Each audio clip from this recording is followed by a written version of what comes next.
할렐루야.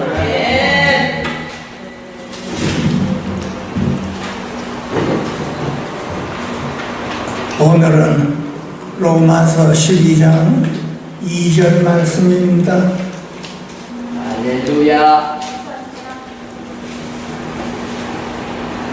지난주에 이어서 그리스도인들은 구원받고 이제 어떻게 삶을 살아야 하는가, 로마서 12장에서 이렇게 잘 알려주고 있습니다. 그래서 우리는 이 말씀을 통해서 구원받은 하나님의 자녀들이 어떻게 생활을 해야 되는가, 세상과 구별된 그 삶이 어떠한 삶인가를 잘 알려주고 있습니다. 그래서 우리가 이 말씀을 통해서 하루하루 어떻게 구별된 삶을 살고 하나님이 기뻐하시는 그 삶을 살 수 있을까 하는 그 내용들이 로마서 12장 후에 이렇게 쭉 나와 있습니다. 우리 그리스도인들이 하나님을 영접한 그 축복을 받고 그 축복 가운데 그 은혜로 하나님의 우리에게 원하는 그 삶을 살아갈 때 하나님이 기뻐하신다고 했습니다. 하나님의 자녀로서 세상과 구별되어 많은 사람에게 비판받지 않도록 우리 자신을 돌아보고 또 하루하루 주님을 바라보며 간절한 심령으로 내 자신을 돌아보며 하나님의 그 뜻에 부합되는 그 하루하루의 삶이 저와 여러분에게 이루어질 수 있도록 축원드립니다. 그래서 오늘 12절 2절 말씀입니다. 너희는 이 세대를 본받지 말고 오직 마음을 새롭게 하여 함으로 변화를 받아 하나님의 선하시고 기뻐하시고 온전한 뜻이 무엇인지를 분별하도록 하라 그랬습니다. 이제 하나님의 자녀여 구원받은 저와 여러분들은 이제는 하나님의 그 뜻 가운데 살아야 되는 것입니다. 우리는 과거에 주님을 영접하기 전에 내 뜻으로 살았습니다. 내 생각대로 내가 원하는 대로 삶을 살아왔는데 그것이 어두운 가운데 상황 가운데서 살고 방황을 알지 못하고 그렇게 살아왔습니다. 그 이제는 구원받았으니 이제 그 세대를 본받지 말라고 합니다. 그렇게 살아온 그 세대를 따라하지 말고 마음을 새롭게 함으로 변화를 받으라고 하는 것입니다. 저 오늘은 참 귀한 말씀입니다. 하나님의 자녀로서 저와 여러분들이 이제 어떻게 하나님의 그 말씀에 하나님의 원하는 그 삶을 우리가 순종하며 살아야 되는가를 이렇게 알려주고 있습니다. 이 세대를 본받지 말라고 하는 것은 우리가 여태까지 구원받기 전에 살아온 내역들입니다. 이제는 그렇게 살지 말라고 하고 그 본을 보지 말라고 하는 것입니다. 갈라디아서 1장 4절에는 이 세대를 악한 세대라고 말하고 있습니다. 악한 세대. 우리가 악한 세대에 악을 품고 살았다는 뜻입니다. 온갖 악을 저지르고 살은 그 악한 세대라고 표현하고 에베소서 2장 1절에는 세상 풍조라고 말하고 있습니다. 이것이 세상에 넓게는 세상이지만 좁게는 그 악한 세대가, 악한 풍조, 세상 풍조가 우리 마음에 들어가 있다는 것입니다. 그래서 마음을 새롭게 하라고 하는 것입니다. 우리 개개인의 마음이 악한 세대여 세상 풍조가 들어있기에 그 사람들이 모여있는 것이 우리가 보고 있는 이 세상이지만 좁게는 우리 안에 그 세상 풍조가 들어가 있는 것입니다. 그래서 우리는 이 마음을 잘 다스리고 주님께서 이 마음을 새롭게 하라는 이 말씀을 깊이 새겨 들어야 할 것입니다. 아멘.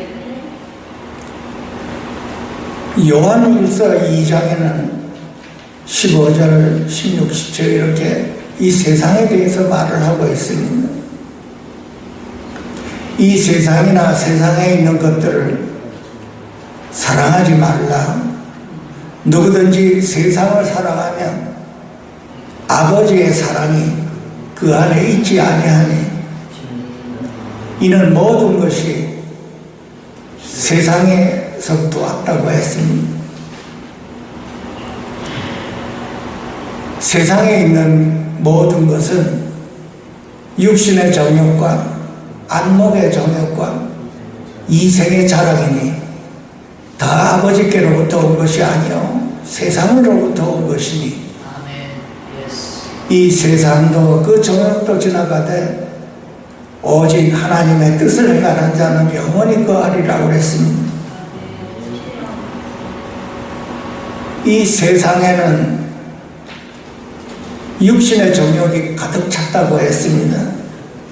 그래서 이 세상이라고 말을 하는 것은 항상 내 자신 안을 들여다봐야 되는 것입니다. 바깥에 있는 것이 아니고 내 안에서부터 흘러나온 것이 바깥으로 나오는 것입니다. 그래서 내 안에 그 육신의 정욕, 또 안목의 정욕, 또 이생의 자랑들이 우리 안에서 가득 찼다고 하는 것입니다. 우리는 그것도 모르고 살아왔죠. 그래서 하나님께서 우리에게 이제는 새롭게 마음을 새롭게 하라고 한 것입니다. 이 세상의 이 모든 악한 세력들을 우리 자신은 전부 다 상대방을 바라보고 세상을 바라보고 넓게는 이렇게 하지만은 이 하나님의 말씀은 바로 나에게 주어진 것입니다. 아멘. 이 말씀이 나한테 적용이 돼서 내 안에 육신의 정욕이 있고 내 안에 안목의 정욕이 있고 내 안에 이생을 자랑하는 그 교만이 내 안에 들어있구나 이렇게 봐야 정확하게 보는 것입니다. 이 하나님의 말씀은 나에게 주어진 것이기 때문에 항상 이 말씀을 우리가 묵상하고 읽을 때 옆에 사람 쳐다보지 마시기 바랍니다. 나를 보고 내 안을 보아야 이 말씀이 은혜가 되는 것입니다. 주님을 영접할 때 우리는 세상에 있는 그 육신의 소욕을 그대로 이어받아 주님을 영접했다 하더라도 이것이 없어지는 것이 아닙니다, 여러분. 많은 사람들이 또 착각하고 있는 분이죠. 내가 주님을 영접하고 이제는 그런 것이 없다고 하는 것입니다. 그러나 성경에 자세히 보면은 선을 행하고자 하는 나에게 악이 함께 있는 것이로다 그랬어요. 그래서 예수님께서 이 땅에 오셔서 우리를 위해 십자가를 지시고 고난을 받으시고 부활하셔서 우리 안에 오신 것입니다. 이 새카만 마음, 만물보다 부패한 우리 마음 안에 한 줄기의 생명이 빛이 되어서 우리 마음에 오셔서 그 썩은 냄새나는 우리 마음 비치고 계시는 것입니다. Thank you, Lord. 그 우리는 그 빛을 받아서 받으면 받을수록 우리 마음을 새롭게 할 수가 있는 것입니다. 우리 마음을 새롭게 하는 것은 내가 아니요 내 안에 오신 주님이십니다. 아멘. 나는 내 마음을 새롭게 할 수가 없습니다. 아멘. 다시 한번 말씀드리지만 우리가 이 말씀을 묵상하고 접할 때 항상 나의 기본이 주님을 떠나서는 나는 아무것도 할 수가 없구나 하는 것을 꼭 봐야 되는 것입니다. 주의 일을 하는 것도 내가 하는 것이 아니요 나와 함께 하시는 그 주님이 하시는 것입니다. 아멘. 이 만물보다 썩은 내 마음, 부패한 내 마음, 새카만 사망인 내 마음 안에 빛으로 오셨는데 빛으로 오신 그 예수님을 맨 처음에는 잘 못 알아봤다고 하는 것입니다. 바깥만 봤기 때문에 사람으로 봤기 때문에 못 알아봤다고 하는 것입니다. 바로 눈앞에 있어도 못 알아봤다고 하는 것입니다. 그래서 예수님께서 바리새인들에게 그 장님이라고 얘기한 것입니다. 율법은 성경은 그렇게 잘 아는데 실제 구원자이신 예수님은 못 알아본 것입니다.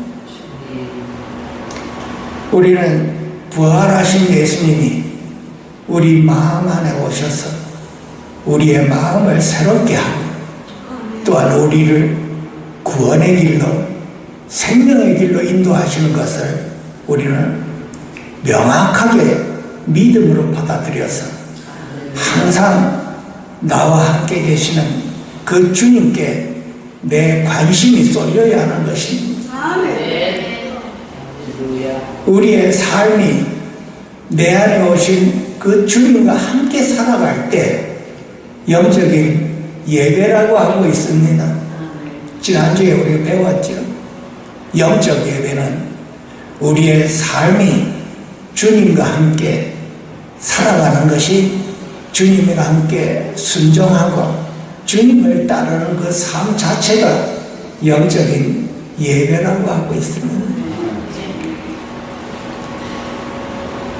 그래서 주님과 함께 골로새서 1장 27절에는 이 비밀은 너희 안에 계신 그리스도니 영광의 소망이라 그랬죠. 나와 함께 계시는 분이 나의 영광의 소망입니다, 여러분. 꼭 이 말씀 기억하셔서 주님과 함께 이렇게 살아가는 것이 주님이 기뻐하는 예배라고 하고 있습니다. 나의 관심은 이제는 내 안에 주님이십니다. 아멘. 주님을 영접하기 전에는 나의 관심이 세상에 있었죠. 세상과 세상 사람들과 재물과 또 나를 기쁘게 하는 것, 나를 즐겁게 하는 것, 놀러 다니는 것, 맛있게 즐겁게 먹는 것, 이 모든 관심이 세상 안에 있었습니다. 사도 바울은 그런 것들을 배설물이라고 그랬습니다. 그러나 이제는 나의 관심이 내 안에 주님이 되었습니다. 그것이 벌써 우리 마음을 새롭게 할 수 있는 근거가 되는 것입니다. 아멘. 하나님의 뜻이 바로 나의 뜻이 되는 그 기본이 내 안에 오신 그 주님의 마음입니다. 너희 안에는 이 새로운 마음을 품는다고 하는 것은 우리 안에 오신 그 주님을 품는다는 뜻입니다. 빌립보서 2장 5절 말씀에 나와 있죠. 너희 안에 이 마음을 품으라. 곧 그리스도 예수의 마음이니. 아멘. 그 예수님은 낮아지셨죠? 겸손하게 낮아지셨습니다. 그리고 또한 아버지의 뜻에 순종하는 걸 우리에게 배워주시고자 이 땅에 오셨습니다. 그래서 우리 안에 예수의 마음을 품는다는 그 자체가 예수를 품는 것입니다, 여러분. 예수가 없는 마음이 아니고 예수를 품으면 그 예수의 마음을 품는 것입니다. 그래서 나의 관심이 내 안에 오신 예수님입니다, 여러분. 항상 나는 내 안에 계신 주님께 나의 관심이 가졌나? 주님의 마음이 나의 마음이요, 주님의 뜻이 나의 뜻이, 주님이 원하시는 것이 나의 원함이라. 주님이 나를 사랑하시는 그 마음을 우리는 빛을 받아서 우리 마음을 차고 넘치게 누려야 되는 것입니다. 주님을 누리는 것입니다. 주님이 나의 기쁨이요, 나의 기쁨은 주님이 되어야 되는 것입니다. 그것이 내 일상생활에서 항상 나의 관심이 나와 함께 계시는 주님이신 것입니다. 주님이 그렇게 나를 기뻐하고 즐거워함을 내가 누리는 것입니다. 그래서 항상 나의 뜻이 주님의 뜻이요, 주님의 뜻이 나의 뜻이 되어서 주님의 뜻이 내 안에서 이루어지고 차고도 넘쳐서 하나님의 그 뜻이 옆에 사람에게 전달이 되는 것입니다.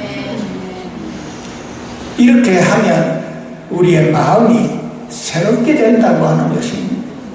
내 마음이 새롭게 된다고 하는 것은 오직 내 안에 오신 그 주님으로 인해서 내 안에 새로운 마음이 생기는 것입니다.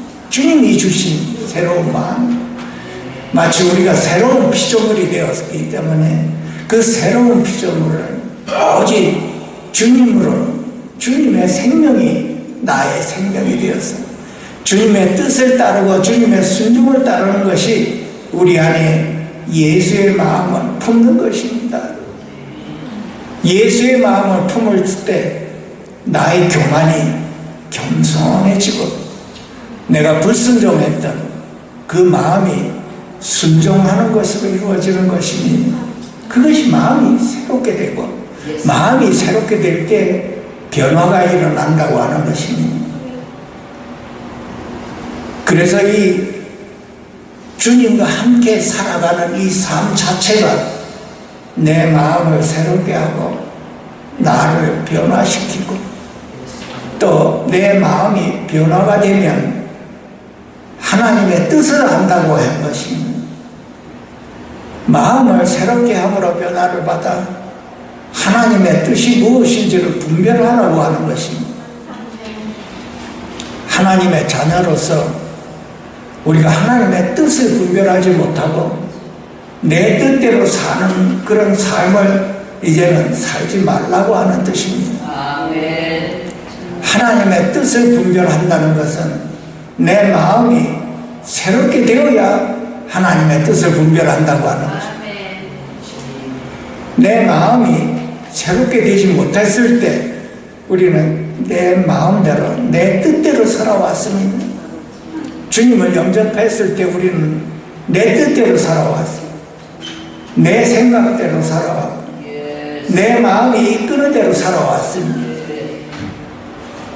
내 마음이 이끄는 대로 내 뜻대로 산다고 하는 것은 내 안에 사단의 지배를 받아 죄의 지배를 받아 그 죄와 함께 내가 선택하고 살아온 것입니다. 방황한 삶이지. 세상에서는 방황하게 혼돈스럽게 살았습니다. 우리 모두가 다. 그러나 주님을 영접한 저와 여러분은 이제는 주님을 영접했으니 주님 뜻대로 살아야 된다고 하는 것입니다. 구원받은 우리 모두는 이제 주님의 영광을 위해서 주님을 위해서 살아야 된다는 것입니다. 아멘. 그러면 우리는 어떻게 하면 주님 뜻대로 살 수가 있는가? 먼저 말씀드린 대로 기본적인 것이 우리 마음이 새로워지고 새로워질수록 변화되어서 주님의 뜻을 알 수가 있다고 하는 것입니다. 결국은 주님과 함께 살면서 우리 마음이 새롭게 되어 주님과 함께 주님의 뜻을 분별할 수가 있다는 것입니다. 주님의 뜻을 분별한다고 하는 것은 영적인 분별입니다. 항상 영적인 분별은 주님이 개입되는 것입니다. 예수님께서 이 땅에 사실 때 겟세마네 기도에서 내 뜻대로 내 원대로 마옵시고 아버지 뜻대로 되기를 원하나이다. 우리는 항상 하나님의 자녀로서 하나님을 바라보고 하나님의 뜻대로 이루어지기를 원해야 되는 것입니다. 우리가 기도할 때 내 자신을 돌아보고 내 원대로 이루어지기를 원하는 기도를 하셨는가? 하나님의 뜻대로 이루어지는 것을 원하십니다. 우리 자신을 살펴봐야 되는 것입니다. 우리는 이제 하나님을 위해서 사는 것이 성숙한 자요 마음이 새롭게 된 증거입니다. 우리가 하나님의 뜻을 모를 때 우리는 육신 안에 있기 때문에 그런 것입니다. 육신의 소욕이 성령을 거스린다고 했습니다. 우리가 생각이 육신 안에 있을 때 하나님의 뜻을 모르고 하나님께서 우리에게 그 뜻을 알려준다 하더라도 우리는 몰라보게 되어 있습니다. 왜냐하면 우리가 육신 안에 있기 때문에 그렇습니다. 그래서 우리가 육신대로 살면 반드시 죽을 것으로 되어 있습니다. 그 영이 사망 안에 있다고 하는 것입니다. 생명이 아니고 육신 안에는 생명이 없기 때문에 하나님의 뜻을 우리가 몰라본다고 하는 것입니다. 그래서 육신의 생각을 이제는 영으로 돌이키는 그 삶이 우리 안에 오신 주님과 함께 이루어 가야 된다는 것입니다. 아멘. 주님과 함께 우리의 생각을 영으로 돌이키는 것입니다. 영으로 돌이켜야 우리가 영을 쫓아 살 수가 있고 하나님의 기뻐하는 그 뜻을 이루어 드릴 수가 있다는 것입니다. 육신의 생각은 사망이라고 했습니다. 우리 자신을 돌아보고 우리는 하루하루 무슨 생각이 있는가를 봐야 하는 것입니다. 육신의 생각은 사망이라 했으니 이제는 이 말씀에 의지해서 내가 육신에 대한 생각, 세상에 대한 생각 이런 것들이 올 때 주님과 함께 영으로 돌이켜야 되는구나 하고 영으로 돌이켜야 되는 것입니다. 그 구원받은 백성의 생각입니다. 그 생각이 우리 부패된 마음 안에 와 있기 때문에 마음도 부패가 되는 것입니다. 그래서 생각을 영으로 돌이키라고 하는 말씀입니다. 생각을 영으로 어떻게 돌이킵니까? 우리 안에 오신 성령님과 함께 생각을 영으로 돌이켜 영을 쫓아 살 수가 있을 때 육체의 욕심을 이루지 않으리라고 한 것입니다. 육체의 욕심을 이루지 않는 그 길은 내가 성령님과 함께 주님으로 돌이킬 때입니다. 주님을 쫓아 살 때 우리는 육체의 욕심을 이길 수가 있다고 하는 것입니다. 우리 구원받은 백성들이 모두가 다 이것이 이루어져야 하는 것입니다. 어디에서부터 이루어지나요? 내 마음 안에서부터 이루어져야 하는 것입니다.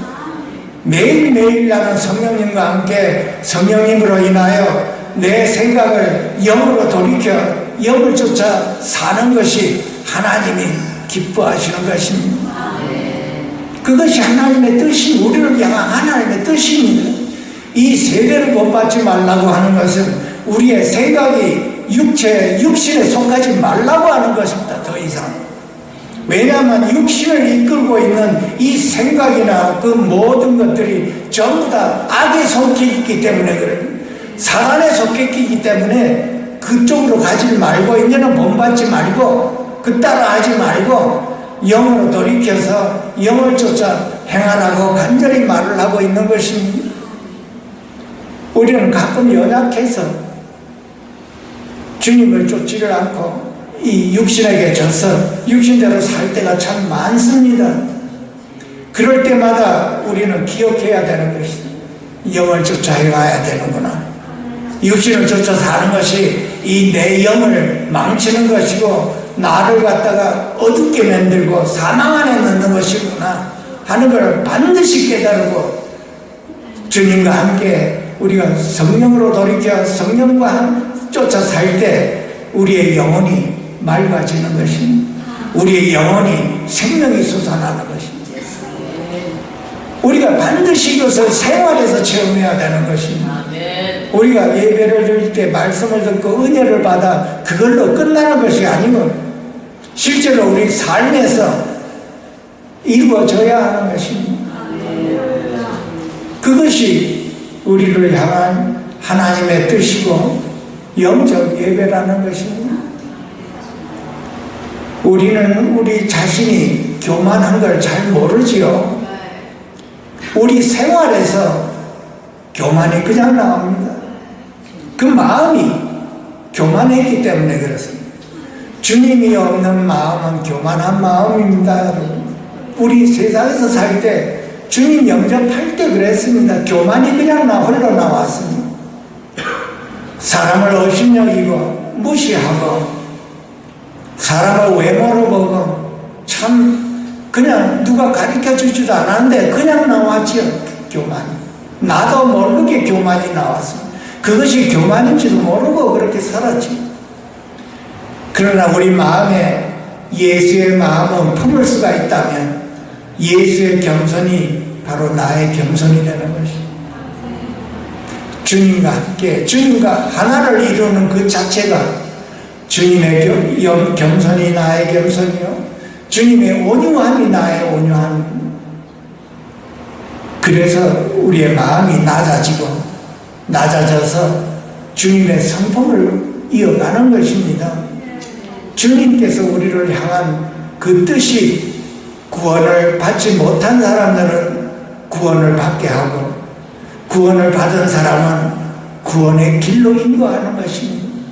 생명의 길로 인도하시는 것이 바로 우리 안에 오신 부활하신 주님이십니다, 여러분. 주님의 뜻은 선하고 온유하십니다, 여러분. 항상 우리를 선한 길로 인도하시고 항상 우리를 생명의 길로 인도하십니다. 이것을 우리가 받아들여야 되는 것입니다. 하나님께서는 우리를 생명의 길로 구원의 길로 인도하실 때 우리를 절망 가운데 둘 때도 있습니다, 여러분. 고난 가운데도 있고 절망 가운데도 있고 막다른 골목에서 어디로 가야 할지도 모를 때가 있습니다. 하나님의 뜻은 우리로 하여금 구원의 길로 인도하고 그 뜻이 바로 하나님이십니다. 내가 아무리 절망 가운데 있다 하더라도 하나님의 구원의 그 섭리를 내가 분별할 수가 있다면 우리 마음이 흔들리지가 않을 것입니다. 그것이 욥에도 나와 있고 요셉의 생애에도 나와 있습니다. 요셉의 생애는 어렸을 때 하나님이 꿈을 주셨죠. 그 꿈을 주셨는데 그 형제들이 그 꿈 얘기를 듣고 다 질투를 했습니다. 그래서 우물에 넣고 죽이려고까지도 했고 또 애굽에 팔리기도 했고 또 억울한 누명을 써서 감옥에도 가고 참 파란만장한 생애를 보냈습니다. 근데 그 생애 전체를 놓고 봤을 때 하나님의 선하심이었구나. 하나님께서 요셉에게 향한 그 뜻이 그런 어려운 절망 가운데를 인도를 해서 하나님의 뜻이 결국은 이루어지는구나 하는 이 전체 그림을 우리가 봤을 때 하나님의 뜻은 선하시고 온전하시구나 하는 걸 우리가 깨달을 수가 있는 것입니다. 그래서 요셉은 그 형제들에게 끝내는 참 기가 막힌 말을 했습니다. 창세기 50장 20절에 보면 그 형제들 앞에서 말을 했죠. 당신들은 나를 해하려 하였으나 하나님은 그것을 선으로 바꾸사 이와 같이 많은 백성을 구원하게 하시는 그 길로 인도하셨다는 뜻입니다. 할렐루야. 하나님을 찬양하죠. 하나님은 선하신 분이라 해서 그 결국은 하나님의 뜻이 선으로 이루어져서 구원의 길로 많은 백성을 이끌어 주셨구나 하는 그 말을 찬양으로 바뀌었습니다. 그 우리 자신으로 돌아봐서 우리 모두는 다 자신의 삶이 있었습니다. 우여곡절 끝에 참 절망 가운데도 있었고 사람들이 이해하지 못할 그런 삶도 있었고 정말 무시하고 멸시당하는 일도 있었고 길거리에서 헤매는 일도 있었고 정말 이루 말로 다 할 수 없는 그런 생애가 있었습니다. 우리에게 그 생애로 말미암아 우리는 오늘 이 자리에 하나님께 예배하는 길이 되었 것입니다. 할렐루야. 나의 절망을 선으로 이끄신 하나님이십니다. 아멘. 나의 절망을 구원의 길로 인도하신 선하신 하나님이십니다. 할렐루야. 나의 고생을 불 가운데 집어넣은 그 아픔을 하나님께서는 결국은 이렇게 하나님께 예배할 수 있도록 구원의 길로 인도하신 하나님의 온전한 섭리 가운데 있다는 뜻입니다. 아멘. 의사가 살지 못한다고 하는 그 사형 판결을 받았을 때 그걸로 인해서 하나님께서는 선한 우리가 말로 할 수 없는 그 은혜가 임했을 때 하나님의 그 구원의 손길이 임한 것입니다. 할렐루야. 우리가 얼마나 많은 사형 선고를 받았습니까?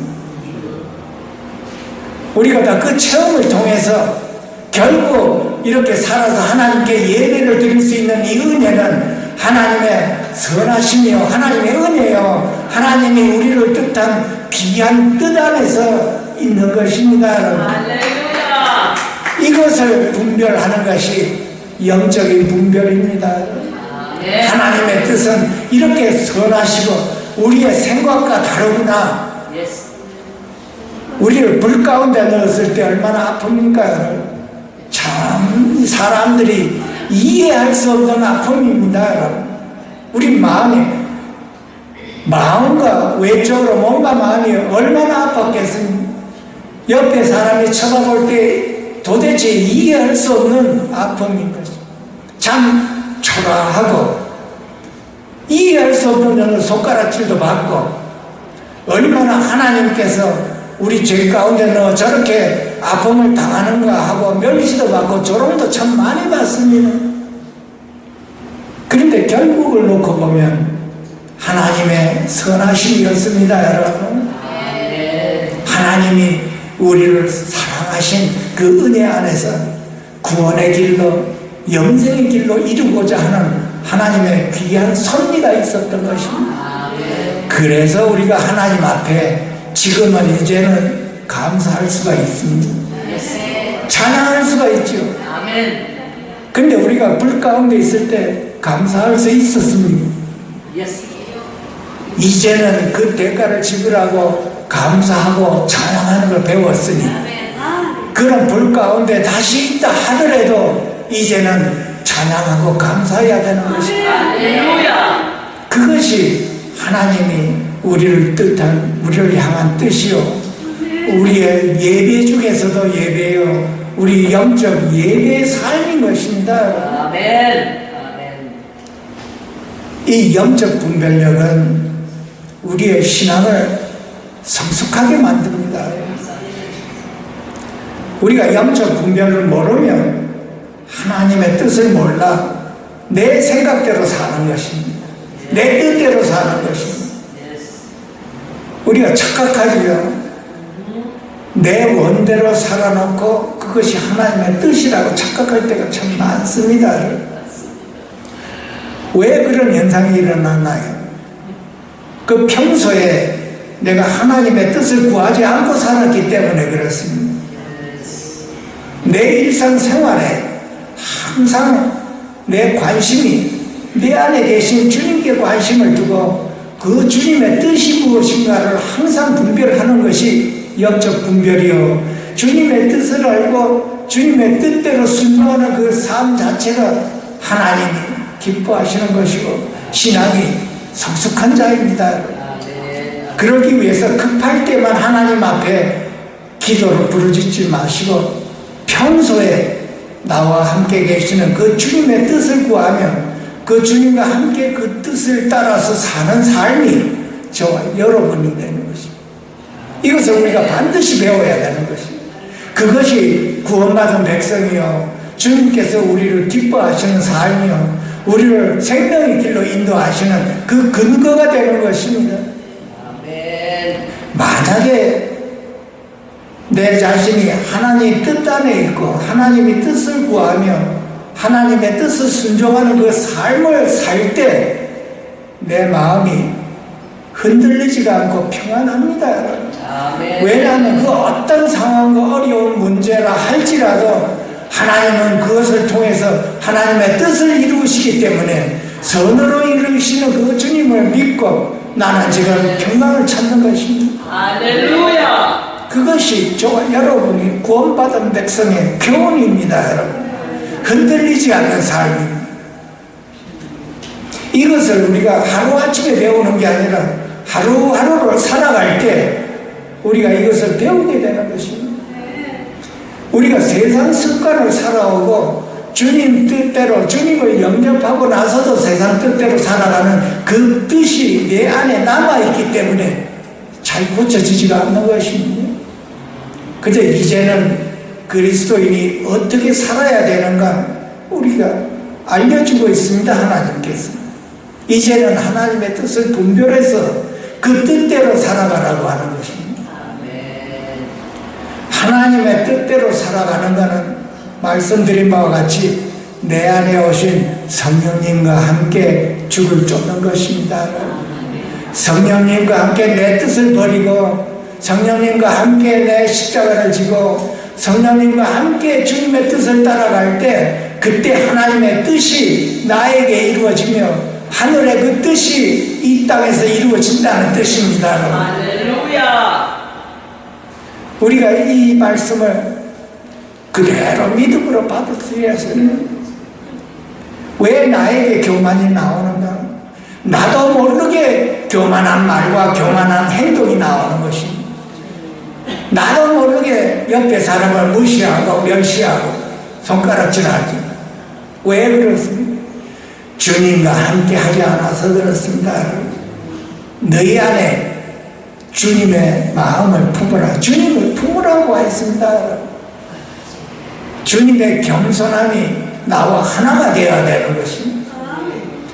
주님과 나와 하나가 되는 그 삶이 나를 겸손하게 하고 나를 온유하게 하고 나를 순종하게 하는 것입니다. 말씀에 순종하고 나보다 남을 낮게 여길 수가 있는 것입니다. 그 겸손이 그다지 이루어지지가 않습니다, 여러분. 내 자신 안에는 겸손이 없습니다. 우리가 세상에 살 때 겸손이 있었나요? 인간의 도리로 겸손한 척 했겠지만은 그 겸손은 우리 인간에게는 한계가 있는 것입니다. 도덕 윤리 안에 겸손한 척 하는 것이지 근본은 아직 우리 안에 존재하고 있는 것입니다. 그것을 어떻게 고치나요? 내 마음에 주님을 품을 때 고칠 수가 있는 것입니다. 주님과 하나를 이룰 때 그래서 나는 매일같이 주님을 떠나서 나는 아무것도 할 수 없구나. 주님을 떠나서 나는 겸손하게 할 수도 없고 주님을 떠나서 나는 온유함도 할 수 없고 주님을 떠나서는 나는 순종도 할 수 없다는 것을 반드시 배워야 되는 것입니다. 사도 바울이 분명히 말을 했습니다. 골로새서에 비밀이라고까지 했습니다. 이 비밀이 만세로부터 갖추어졌던 것인데 이제는 우리에게 나타났다고 했다고 하십니다. 이 비밀이 바로 너희 안에 계신 그리스도니 영광의 소망이라 그랬습니다. 영광의 소망이신 주님이 내 안에 와 계십니다, 여러분. 이 자체로 인해서 평강을 누리시기를 축원드립니다. 나는 항상 평강이요, 나는 항상 기쁨이요, 즐거움이 내 안에 계시는 주님과 함께 누리는 것입니다. 이 주님과 함께 주님을 누리는 것 자체가 우리 삶입니다. 누가 이것을 방해하겠습니까? 이것을 방해하는 게 바로 내 생각 안에 있습니다. 내 생각, 내 중심, 내 원, 내 뜻대로, 내 타락한 혼안에서 일어나는 것입니다. 주님을 누리고자 할 때 내 생각이 부정적이요, 주님의 일을 하고자 할 때 내 생각 안에서 부정적이 일어나는 것입니다. 사단이 그러는 것입니다. 속지 말고 오직 주님만을 바라보며 주님의 그 뜻이 나의 뜻으로 알고 온전히 순종을 했을 때 하나님의 기쁨이 나의 기쁨이 될 수가 있는 것입니다. 할렐루야. 하루하루 우리의 삶 자체가 지난번에도 말씀드렸지만은 하나님을 기쁘게 하시는 것은, 하나님이 기쁘시게 할 때, 하나님이 기뻐할 때 나도 기뻐진다고 했습니다. 세상 기쁨과 다르다고 했습니다. 세상 기쁨은 한계가 있지만은 주님이 주신 그 기쁨은 영생 안에 영생과 관계가 있고, 세상 기쁨을 달라서 세상 기쁨을 이길 수가 있는 그 하늘에 속한 주님 안에 있는 기쁨입니다, 여러분. 이 기쁨을 우리가 누릴 때 우리는 세상과 멀어질 수가 있고, 세상 기쁨을 멀어질 수가 있고, 세상을 이길 수가 있고, 나 자신을 이길 수가 있다고 한 것입니다. 반드시 내 안에 오신 그 주님으로 인해서 나를 이기고 세상을 이기고 모든 것을 이기며 승리할 수 있도록 축원드립니다. 아멘. 그것이 구원받은 자들의 증거입니다, 여러분. 우리의 삶 자체가 예배라고 한 것입니다. 주님과 함께 사는 그 삶, 그것이 예배라고 한 것입니다. 거기에서 우리는 하나님의 기뻐하는 그 뜻을 온전히 분별을 해서 하나님의 뜻이 내 안에서도 이루어지고 하나님의 뜻이 옆에 사람에서도 이루어져서 하나님의 그 온 영광이 우리 죄인의 몸에서 일어나야 하나님이 영광을 받으시고 기뻐하시는 그 뜻이 이루어진다는 것입니다. 하늘에서도 이루어졌고 이 땅에서도 반드시 이루어진다는 것이 하나님의 뜻입니다. 아멘. 아멘. 우리가 반드시 기억해야 할 것은 하나님의 뜻은 반드시 이루어진다는 것입니다. 절망 가운데서도 하나님의 뜻은 이루어진다는 믿음이 있어야 됩니다.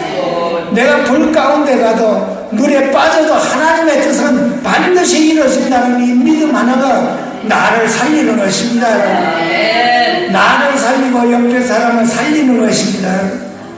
이 믿음이 우리 안에 주신 그 주님이 항상 나에게 그 믿음을 알려주시고 그 믿음을 성장하게 하시는 것입니다.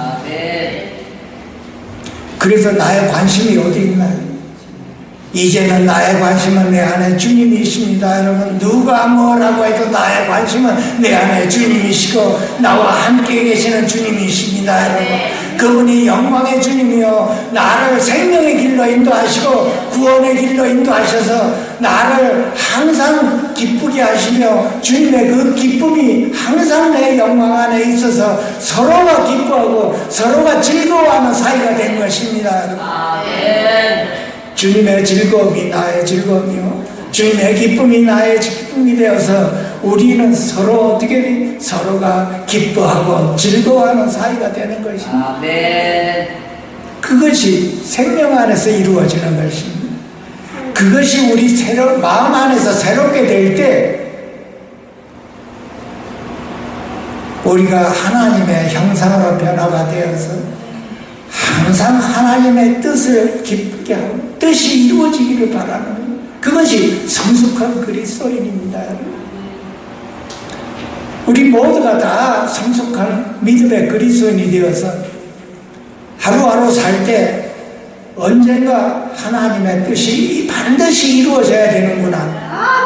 하나님이 반드시 이루어진다는 것은 하나님의 구원의 역사가 이루어진다는 뜻이요. 하나님이 그 절망 가운데서 선으로 반드시 이루어 주시는구나 하는 그 믿음이 나를 평강의 길로 인도하는, 내 마음이 흔들리지가 않는 것입니다. 아멘. 절망 가운데 내 마음이 요동을 하지가 않는 것입니다. 주님이 주신 이 기쁨이요, 주님이 주신 이 생명은 우리가 귀하게 간직하여서 매일매일 이 믿음으로 사는 저와 여러분이 되어야 승리할 수가 있는 것입니다. 모든 부정적인 것은 옛사람 안에서 일어나는 것입니다. 우리에게는 긍정적만 남아 있습니다. 예수님이 십자가에서 다 이루셨다고 했기 때문에 아무리 내가 불 가운데 있다 하더라도 우리의 생명과 우리의 구원이 어디에 있나요? 새하늘과 새 땅에 있습니다. 아멘. 지금은 육신 안에 이렇게 있지만 우리의 영혼이 새하늘과 새 땅 안에 이미 이루어져 있는 것입니다. 이것을 우리가 믿고 받아들여서 아브라함은 그것을 보고 기뻐했다고 했습니다. 우리도 기뻐해야 되는 것입니다. 아멘. 내 자신이 아무리 상황이 환경이 어려워도 내 마음은 이미 기뻐해야 되는 것입니다. 왜? 예수님이 다 이루어졌기 때문에 그렇습니다. 항상 긍정적이 되어야 되는 것입니다. 사람은 이 눈으로 볼 때 참 부정적인 것을 많이 봅니다. 그것이 타락한 혼안에서 일어나는 것입니다. 부정적입니다. 예수님이 다 이루었는데도 불구하고 부정적입니다. 그래서 이 마음을 이제 새롭게 가지라고 한 것입니다. 이 새롭게 가지는 이 마음은 항상 나와 함께 계시는 주님으로 가능한 것입니다. 주님이 나와 함께 있기 때문에 나는 마음을 새롭게 하고, 내 마음이 새롭게 되면 나는 주님과 같이 그 마음이 변화될 수가 있는 것입니다. 옆에 사람을 볼 때 우리가 절망 가운데 있는 사람을 보고 우리가 부정적인 생각을 많이 갖지요. 이제는 어떤 마음을 갖나요? 아, 그 절망 가운데 있는 그 사람을 보고 하나님의 섭리가 있구나, 이것을 봐야 되는 것입니다. 그것이 영적으로 분별력이 있는 사람이요, 신앙이 성숙된 자입니다. 그것이 욥의 생애요, 요셉의 생애 안에서 뚜렷하게 나타나는 것입니다.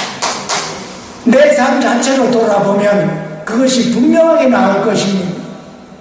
내 삶 자체를 돌아볼 때 그 우여곡절 때 모든 사건과 사망 가운데, 문제 가운데 우여곡절 안에서 결국은 하나님의 뜻이 이렇게 이루어졌구나, 하나님의 우리를 이렇게 선으로 인도하셔서 이렇게 예배를 드리고 이렇게 하나님을 찬송하며 하나님께 영광을 돌릴 수가 있구나 하는 그 하나님의 섭리를 우리가 분별하는 것이 이제는 우리의 삶이 되는 것입니다.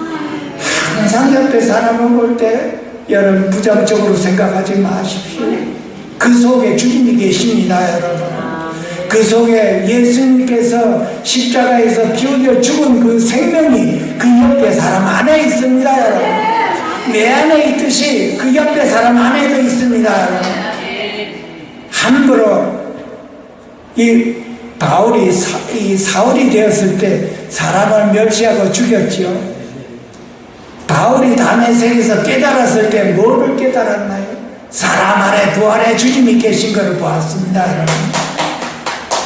우리는 항상 사람 안에 오신 그 주님을 보고 사람을 외모로 보지 말고 죽게 하듯 하라고 했습니다.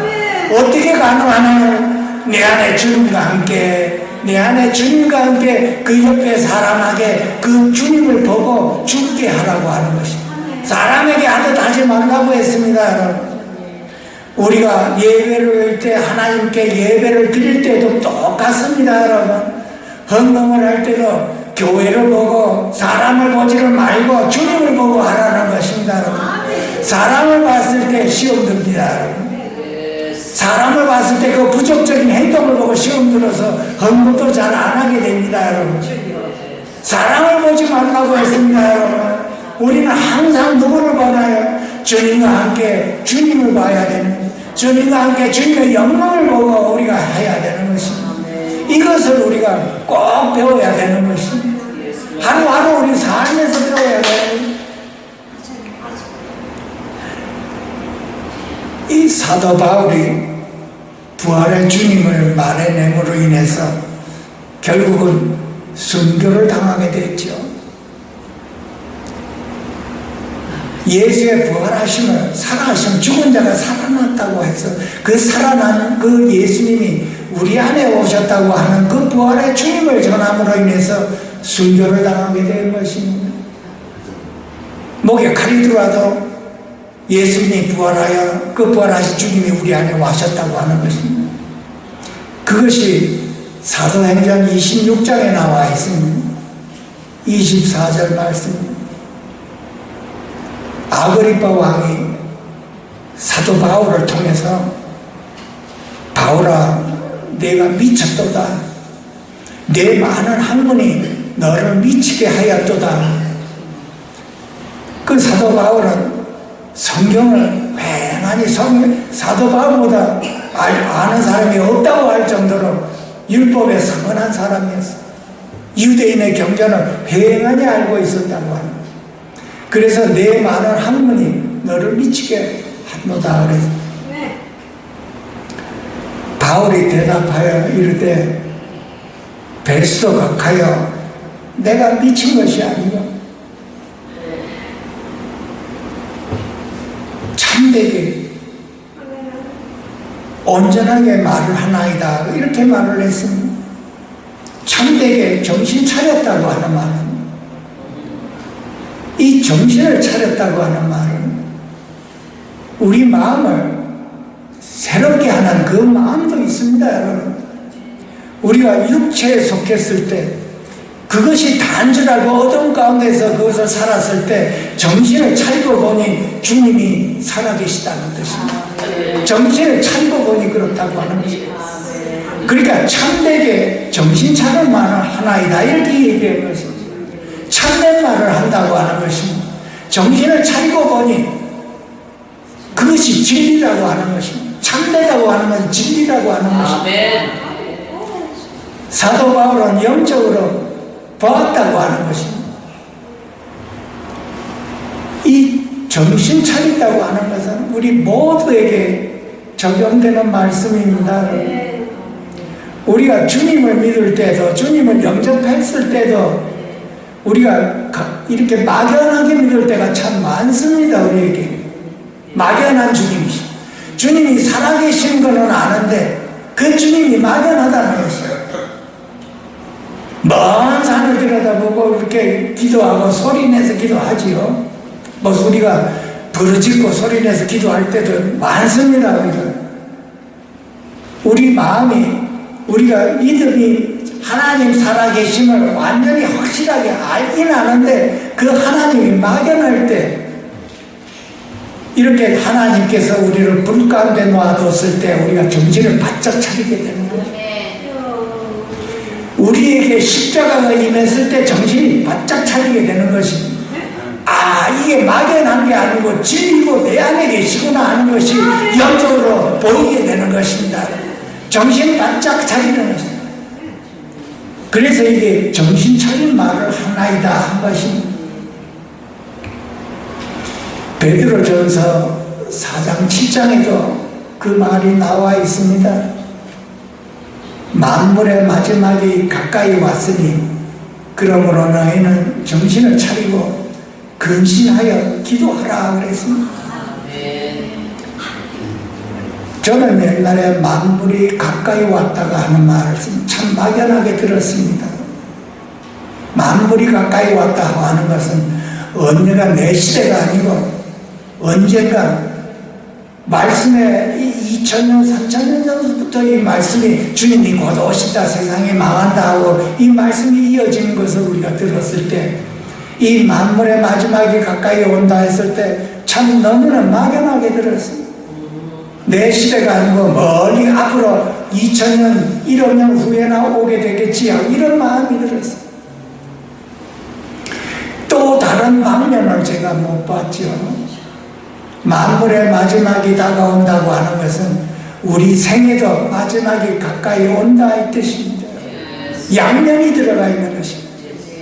우리 시대는 생명은 시간 안에 묶여 있기 때문에 하루하루 우리의 삶의 만물의 마지막이 가까이 온다고 하는 것입니다. 그러므로 뭐라 그랬습니까? 정신을 차리고